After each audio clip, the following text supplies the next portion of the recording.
Capítulo 152. Bernardo cumprimenta seus irmãos quilombolas, que saem para abraçá-lo. Moleca vê Basílio e fica sabendo que das dores morreu, e agora ela terá de cuidar dele. A jovem diz que o protegerá. Perpétua pede para entrar e Álvaro se veste para recebê-la. Ela o cumprimenta e questiona se dormiu bem. Ele conta que não conseguia parar de pensar em Isaura e dormiu pouco. Ele diz que tomará café da manhã e partirá para a cadeia. Ela afirma que quer conversar a sós e questiona se foi ele quem matou Leôncio. Ele nega e ela diz confiar. Ele também confirma que não foi Isaura quem matou. A mãe diz que ela deveria assumir a culpa, mas o filho afirma que sua amada jamais mentiria. Perpétua diz que, às vezes, os fins justificam os meios e que ele poderia convencê-la. Ele questiona se foi Geraldo quem pediu isso e afirma que não é o melhor a fazer. Ela confirma que foi o advogado quem pediu, mas o amado diz que sua donzela é inocente. Rosa conta que Belchior dormiu no quartinho dos fundos, apavorado. Joaquina diz que ele não está bem, e André afirma que ele está assustado. João entende a situação, mas Joaquina diz que ele viu quem matou Leôncio. André questiona o porquê de ele não contar para libertar Isaura. Rosa diz que ele mesmo deve ser o assassino e deve ter medo de assombração. André duvida. João também duvida. Eles ficam com a pulga atrás da orelha. Belchior traz flores numa cesta e é abordado por Francisco, que o assusta. O jardineiro justifica o medo dizendo que Leôncio deve ser uma alma penada. Francisco diz temer os vivos, não os mortos. O corcunda diz temer fantasmas, e o feitor sugere que o defunto queira levá-lo. Belchior começa a se benzer, e Francisco exige a verdade sobre quem matou Leôncio, pois sabe bem que não foi Isaura quem o matou. Belchior questiona quem foi que espalhou, que ele sabe quem matou o maldito, e jura que não sabe de nada. O feitor exige todos os detalhes do que aconteceu no local. Gabriel consegue movimentar as duas pernas. Gioconda diz ser um milagre. Tomásia se enche de esperança. O garoto diz que vencerá, e Miguel lhe dá forças. Perpétua diz que não lhe deve nada, pois faz tudo por prazer, mas Gabriel diz que ainda estaria lamentando se não fosse ela. Álvaro confirma as forças, e Tomásia diz ser uma grande vitória. Gioconda afirma que seu filho é bastante capaz, e Gabriel confirma a ajuda de Perpétua. Tomásia se culpa por negligenciar os exercícios dele, mas Gabriel relembra que ela espetou seu pé, e assim tiveram forças para recomeçar. Perpétua cita seu pai, que também sofria do mesmo. Gabriel relembra que Miguel também o incentivava, mas o açougueiro diz que Perpétua chegou em boa hora. Álvaro elogia a perseverança de sua mãe. Francisco o ameaça com crueldades e um tiro, mas Belchior continua dizendo que não viu nada. O feitor diz que ele está morrendo de medo, mas o jardineiro diz que está bastante preocupado com a morte de Leôncio. Francisco diz que ele está com culpa no cartório ou com medo de que ele se vingue, exigindo que conte tudo o que sabe. Tomásia diz que precisam comemorar e que deixarão isso para outro momento. Álvaro diz ser um dia infeliz, e Perpétua pede que se anime, pois logo tudo melhorará. Diogo conta que o julgamento foi marcado para amanhã. Helena fica surpresa com a rapidez. Geraldo diz que foi por influência do pai dela. A presidiária questiona se haverá tempo para avisar as testemunhas. E Diogo e Geraldo confirmam que testemunharão e pedem que ela convença o júri. Helena diz que falará toda a verdade e Diogo diz que amanhã ela estará livre. Isaura diz que o pesadelo dela logo terminará, enquanto o seu próprio está apenas começando. Geraldo questiona se ela não mudou de opinião, mas Isaura deixa claro que prefere morrer inocente a assumir um crime que não cometeu. O advogado diz que repensará a estratégia de defesa. Belchior questiona o porquê de ninguém acreditar nele, já que quase sempre diz a verdade. Francisco lhe dá a chance de contar a verdade, pois está sentindo que ele está mentindo, mas o jardineiro foge. A perseguição começa. Sebastião conta que marcará a data do casamento para após o julgamento de Helena, que será em breve após ter feito alguns contatos. Malvina estranha essa rapidez e o desrespeito ao luto. O coronel diz que o detestava e não precisa ficar de fingimentos, já que o casamento estava marcado antes mesmo da morte do maldito e não adiará nada. Pelo contrário, adiantará. Malvina questiona o que acontecerá se a caçula for condenada, mas o pai garante que ela sairá livre.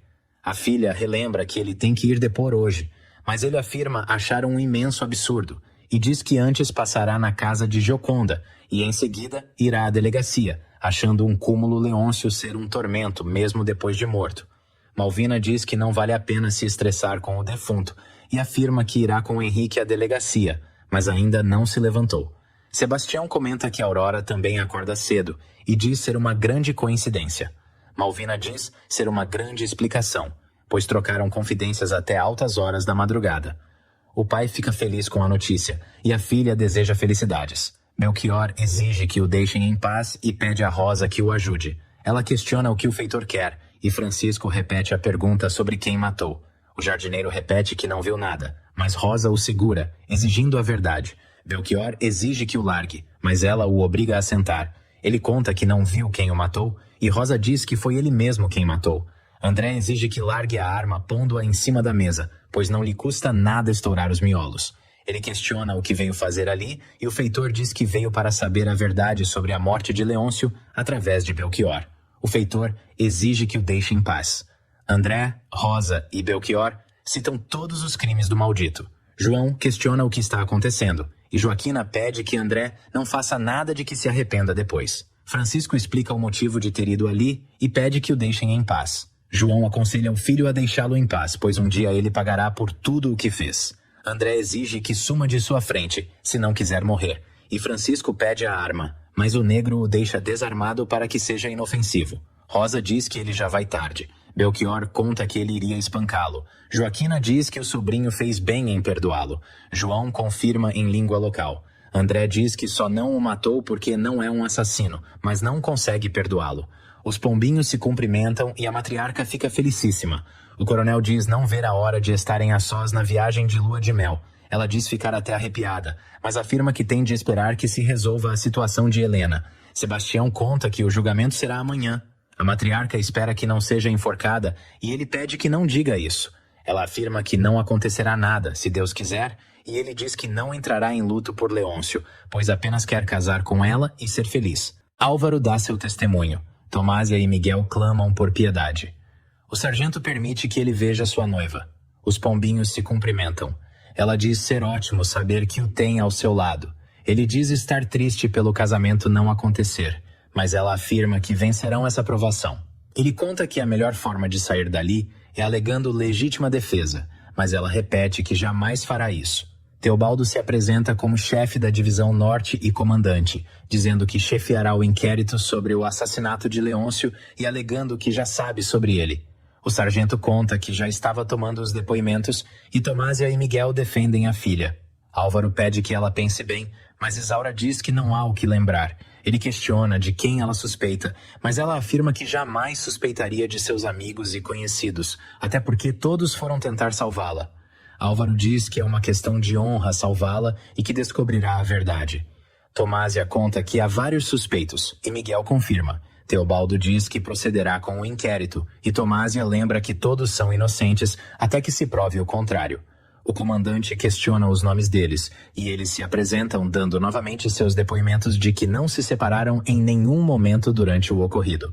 Aloísio diz que Miguel jamais deixaria sua filha presa em seu lugar e afirma que a condessa é a principal suspeita. Tomásia se enfurece e afirma que jamais deixaria sua enteada na prisão. O comandante duvida, mas Miguel a defende, citando os crimes de Leôncio contra o conde. Tomásia diz que ocasiões não lhe faltaram, mas mesmo assim, nunca o matou. Aloísio confirma. Miguel relembra que sua amada poderia tê-lo matado há bastante tempo, e Tomásia deixa claro que sempre esteve ao lado da lei quando tudo ocorreu com o conde, Diogo e Gabriel, com bombons envenenados e aranhas. O comandante continua desconfiado após as alegações, mas ela afirma que não é uma assassina. Aloísio relembra a vez em que ela empurrou Leôncio da escada, mas ela afirma que ele apenas escorregou. Miguel estranha tudo, já que o criminoso era Leôncio, e Tomásia diz que o criminoso sempre escapou da lei. O comandante diz que investigará doa a quem doer, e Tomásia diz que visitará sua enteada. Miguel a acompanha. Malvina comenta que o julgamento de Helena será amanhã por apelação de seu pai. Aurora diz que ela se livrará da prisão. Malvina conta que seu pai já está agoniado para o casamento com Gioconda.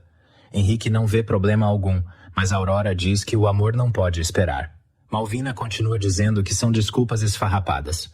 Henrique diz que todos têm razão para não lamentar a morte, mas Aurora entende a dor da prima.